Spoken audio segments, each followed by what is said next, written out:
Hello guys, स्वागत है आपका एक बार फिर से।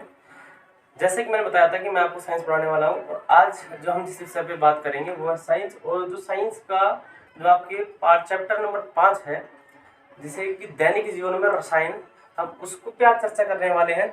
जैसे कि नाम से विदित है कि दैनिक जीवन में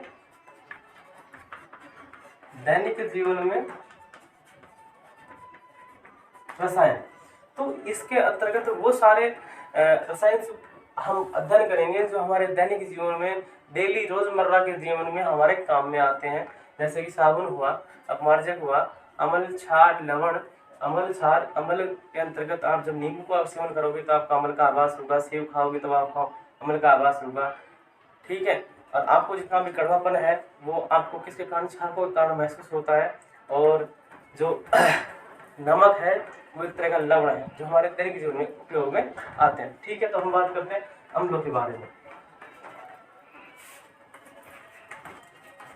अम्ल, तो अम्ल क्या होते हैं? बेसिकली जो अम्ल है वो क्या होते हैं, इनको हम इंग्लिश में कहते हैं एसिड, जो कि किससे बना है? एसिडस से बना है। एसिडस एक लैटिन भाषा का शब्द है, लैटिन भाषा का, जिससे हम कहते हैं क्या? लैटिन में कहते हैं खट्टापन। ठीक है, खट्टापन। तो खट्टापन, तो पहली जो प्रॉपर्टी है वो हो गई आपकी कि जो अम्ल होते हैं स्वाद में खट्टे होते हैं। इनकी जो पीएच वैल्यू है वो 7 से कम होती है। ठीक है, जो अम्ल जो होते हैं वो नीले जो लिटमस पत्र हैं उनको लाल में बदल देते हैं। नीले लिटमस को इसमें कर देंगे, लाल में बदल देंगे। ठीक है, और इनकी जो पीएच वैल्यू 7 से कम होती है, स्वाद में खट्टे होते हैं। इनकी जो प्रकृति होती है संक्षार की प्रकृति पाई जाती है। अगर आप इनको पीतल के बर्तन में रखोगे तो ये क्या करेगा? धातु के साथ क्रिया करके लवण का निर्माण करेगा, लवण बनाएगा, साथ में क्या करेगा कि जो आपके जो बर्तन है उनको भी क्षति पहुंचाएगा। तो इनकी जो प्रकृति कैसी होती है? संक्षार की प्रकृति होती है। ठीक है, अगर इनकी रिएक्शन अगर हम क्षारों के साथ करवा दें, किसके साथ? क्षार के साथ, तो ये क्या करेगा? क्षार के साथ क्रिया करेगा तो ये क्या बना लेगा? लवण। और जो अपने खुद के जो गुण हैं अम्ल के, वो क्या करेगा? वो अपने गुणों को नष्ट कर लेगा। क्या करेगा? नष्ट कर लेगा। और जब भी इनकी रिएक्शन हम धातुओं के साथ क्रिया कराएंगे, किसके साथ? धातुओं के साथ क्रिया कराते हैं, तो ये क्या करते हैं? ये धातु के साथ क्रिया करके हाइड्रोजन गैस मुक्त करते हैं। तो हाइड्रोजन गैस मुक्त करते हैं तो ये एक प्रकार की क्या होती है? ऊष्माक्षेपीय अभिक्रिया। यहाँ पे क्या निकलेगी? ऊर्जा निकलेगी। जैसे कि मैंने लिया Zn प्लस HCl। ठीक है, Zn प्लस HCl, तो मैंने दोनों ले लिया HCl के, दोनों HCl के। तो ये क्या करेगा? ZnCl2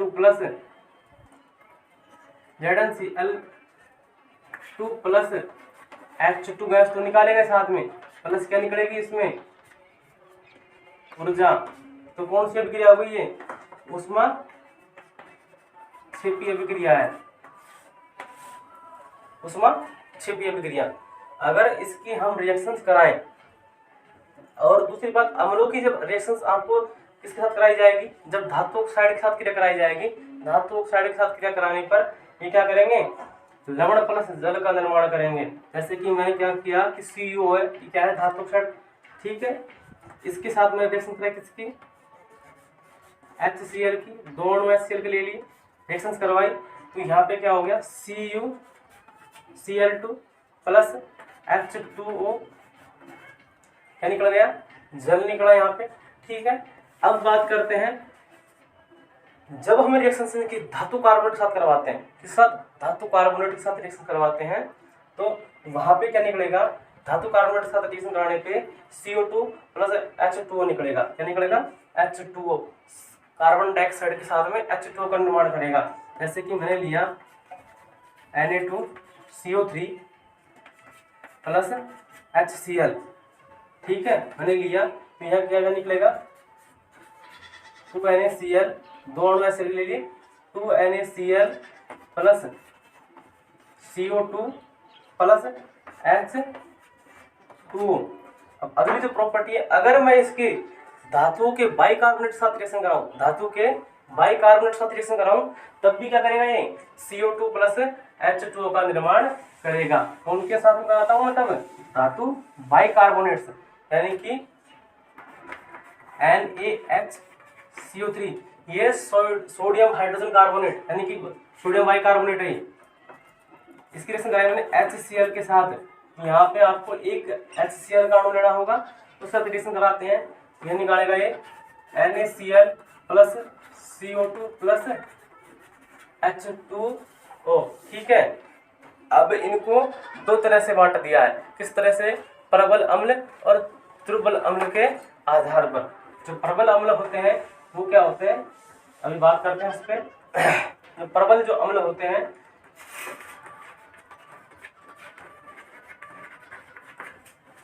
और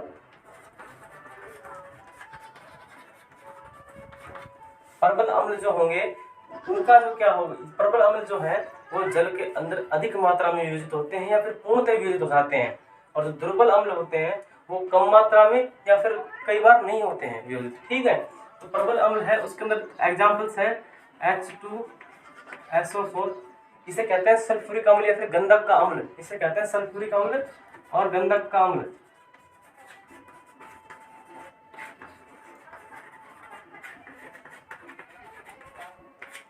गंधक का अम्ल ये अम्लों का राजा है, ये अम्लों का राजा है। किसका?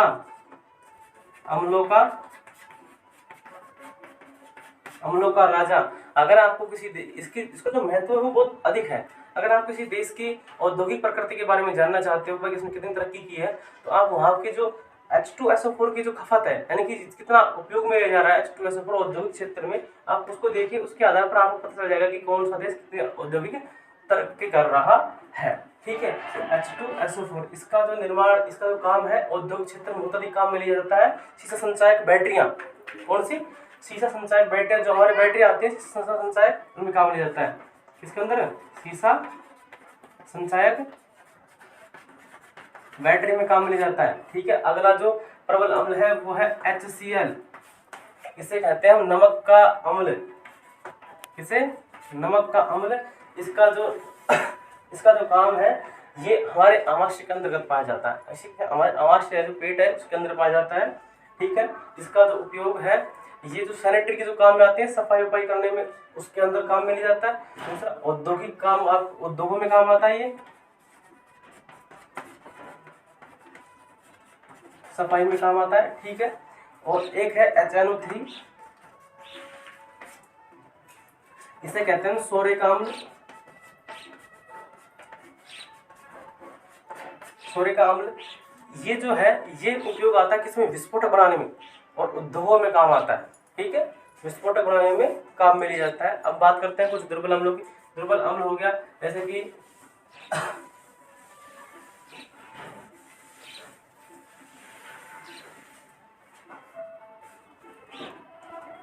फार्मिक एसिड, ये क्या है? दुर्बल अम्ल, और ये पाया जाएगा किसके अंदर? लाल चींटी के अंतर्गत। किसे पाया जाएगा? लाल चींटी में पाया जाएगा। आपके जो ततैया होता है उसके अंदर पाया जाएगा। बिच्छू के डंक के अंतर्गत पाया जाएगा। तो जो फार्मिक जो अम्ल है, जो इसका नाम पड़ा है फार्मिक, वो पड़ा है कि जो लैटिन भाषा के अंतर्गत जो लाल चींटी होती है, लाल चींटी, उसको कहते हैं फार्मिका। फार्मिका, और फार्मिका है इसका लैटिन नाम। इसका लाल चींटी का, लाल चींटी के अंदर पाया जाता है कौन सा? एक अम्ल पाया जाता है जिसके कारण हमें जलन महसूस होती है। जब भी हमें मधुमक्खी या फिर ततैया या फिर जो हमें लाल चींटी काटती है तो हमें क्या होगा? जलन महसूस होती है। इस कारण इसका नाम कर दिया फार्मिका। ठीक है, एक हो गया कौन सा हमारा? CH3COH एसिटिक अम्ल, जिसका है सिरका। ये क्या है? दुर्बल अम्ल। ये कौन से? ये जल के अंदर कम मात्रा में वियोजित होंगे। तो कुछ जो प्रमुख अम्ल है उनके बारे में हम जो बात करते हैं कि कौन सी क्या पाया जाता है।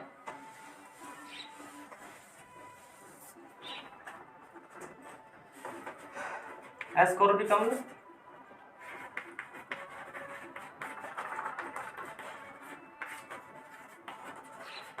संतरे के अंदर पाया जाएगा। सिट्रिक अम्ल, नींबू में पाया जाएगा। टार्टरिक अम्ल है इमली के अंतर्गत पाया जाएगा। और आपके मैलिक अम्ल सेब के अंतर्गत पाया जाएगा। ग्लूटोनिक अम्ल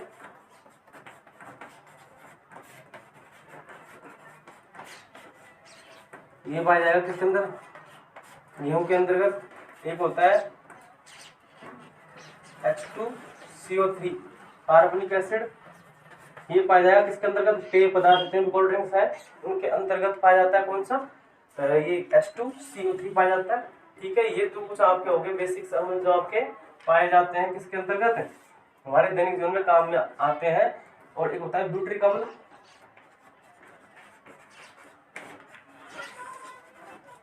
ये पाया जाएगा किसके अंतर्गत, जो बकरे का जो मांस है उसके अंतर्गत पाया जाएगा। ठीक है, और अब बात करते हैं क्षारों की।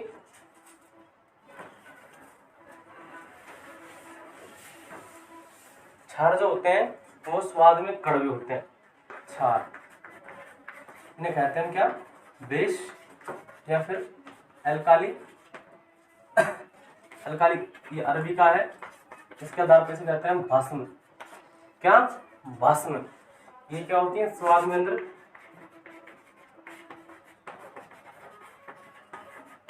स्वाद में कड़वे होते हैं। पीएच वैल्यू 7 से कम होती है।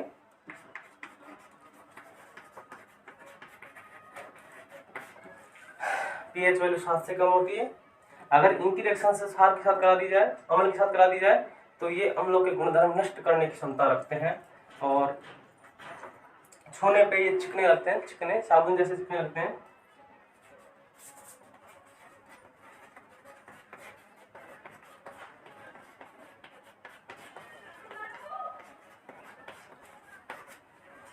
अगर इनकी रिएक्शन से हम धातुओं के साथ कराते हैं तो ओनली केवल Zn धातु है उसके साथ रिएक्शन कराने पे ये हाइड्रोजन गैस मुक्त करेंगी, बाकी अन्य धातुओं के साथ ये हाइड्रोजन गैस मुक्त नहीं करती। क्षारों की जब धातु के साथ रिएक्शन कराई जाती है तो वो H2 गैस सामान्यतः उत्सर्जित नहीं करते हैं, लेकिन Zn के साथ NaOH की जब रिएक्शन कराई जाती है तो वहां केवल मात्र H2 गैस का निर्माण होगा। जैसे कि मैंने लिया Zn प्लस NaOH, दो अणु ले लिए NaOH के। अगर मैं रिएक्शन कराऊं तो Zn Na2 Zn O2 plus H2 gas का निर्माण करते हैं। अब इनको भी क्या किया कि प्रबलता के आधार पर दो भागों में तोड़ दिया, कि भाई प्रबल क्षार और दुर्बल क्षारों में तोड़ दिया। तो जो अम्ल, जो क्षार, क्या नाम से, जो क्षार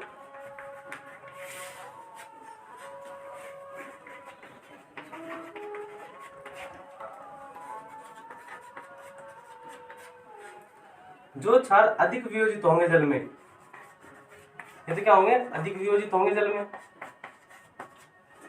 ये कम वियोजित होंगे, ये कम वियोजित होंगे। इनमें जो इनके जो एग्जांपल्स हैं वो हैं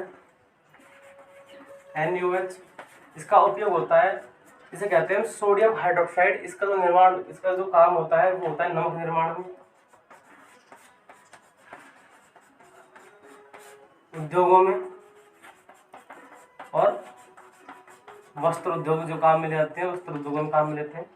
अब आ गया KOH, इसे कहते हैं पोटेशियम हाइड्रोक्साइड। इसका जो काम है, ये काम में ले जाता है किसके अंतर्गत, ये काम में लेते हैं इसको हम, इसे कहते हैं पोटेशियम हाइड्रोक्साइड।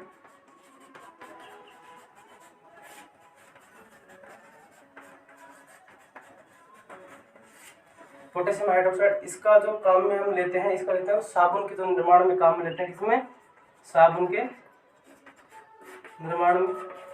ठीक है, दुर्बल जो है वो है MgOH का होल ट्वाइस। इसका जो नाम है, जो नाम इसको कहते हैं मैग्नीशियम हाइड्रोक्साइड या फिर मिल्क ऑफ मैग्नीशिया कहते हैं। जब भी हमारे एसिडिटी होती है, हमारे पेट के अंदर अम्लता बढ़ जाती है, तो हम MgOH का घोल का सेवन करते हैं, जिससे हमारी की एसिडिटी खत्म हो जाती है और अम्लता कम हो जाती है। क्योंकि जो क्षारों के जो गुण हैं उनमें से प्रमुख गुण ये है कि जो ये अम्लों की क्या करते हैं, गुणों को नष्ट करते हैं। हमारे जब भी एसिडिटी होती है, सेल की मात्रा बढ़ जाती है, उसके लिए क्या करते हैं, हम एक क्षार का सेवन करते हैं, जो क्या है कि MgOH होता है। और एक हो गया CaOH का होल ट्वाइस। ये कौन से हो गए, ये हो गए दुर्बल अम्ल। ठीक है, अब बात करते हैं, थोड़ी थोड़ी बात कर लेते हैं लवणों की, लवण क्या होते हैं।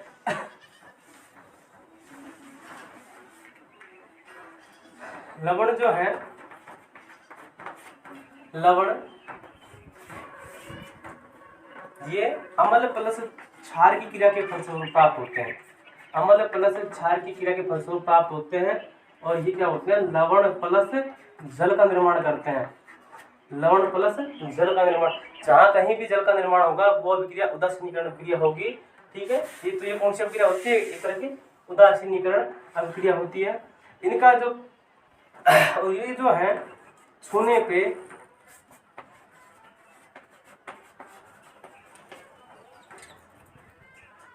नहीं,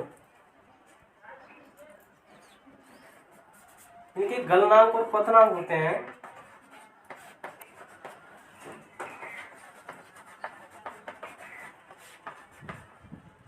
पतनांक होते हैं जो उच्च होते हैं। एग्जाम्पल के लिए HCl प्लस NaOH मैंने लिया, तो ये हो गया हमारे कौन सा, NaCl प्लस H2O। ये क्या बन गया, लवण, ये बन गया जल। ठीक है, लवण प्लस जल। अब इसके कुछ प्रमुख उदाहरण हम देखते हैं कौन कौन से हैं, क्या क्या है। ठीक है, ये हो गई लवणों की बेसिक जो बातें जो आपको जाननी जरूरी है। और एक हो गया हमारे K2SO4 Al2SO4 का ऑल्थराइज 24H2O। ये हो गया फिटकरी। फिटकरी, इसका जो उपयोग होता है वो होता है जल के शुद्धिकरण में। ठीक है, जल के शुद्धिकरण में फिटकरी का उपयोग किया जाता है। एक हो गया Na2CO3 10H2, इसे कहते हैं धावन सोडा। धावन सोडा, ठीक है। एक हो गया CaSO4 2H2O, इसे क्या कहते हैं हम, ये है जिप्सम। ठीक है, जिप्सम, इसके उपयोग से हम क्या करते हैं, प्लास्टर ऑफ पेरिस का निर्माण करते हैं। जैसे कि प्लास्टर ऑफ जो पेरिस होता है, उसको बहुत सी कलाकृतियां, जो खिलौने जो बनाए जाते हैं, जो मूर्तियां बनाई जाती हैं, वो किसकी होती हैं, प्लास्टर ऑफ पेरिस की होती है। ठीक है, ये तो ये हमारे कुछ लवण खासकर। ठीक है, अब बात करते हैं हम क्रिस्टल जल के अणु किसे कहते हैं। क्रिस्टल जल के अणु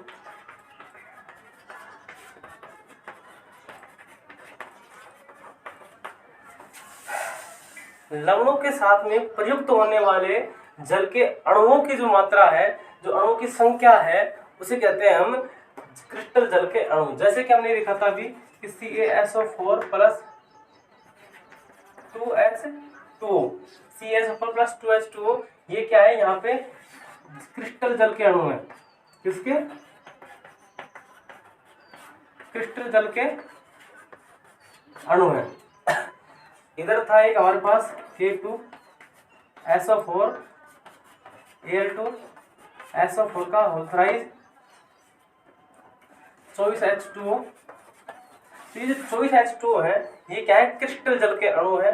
CaSO4 हो गया Na2CO3 10H2O।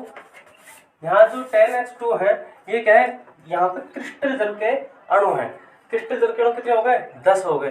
तो ठीक है, आज की जो हमने बात की, जो बेसिक जो लवण, अम्ल, क्षार और जो लवण है, उनकी बात की है।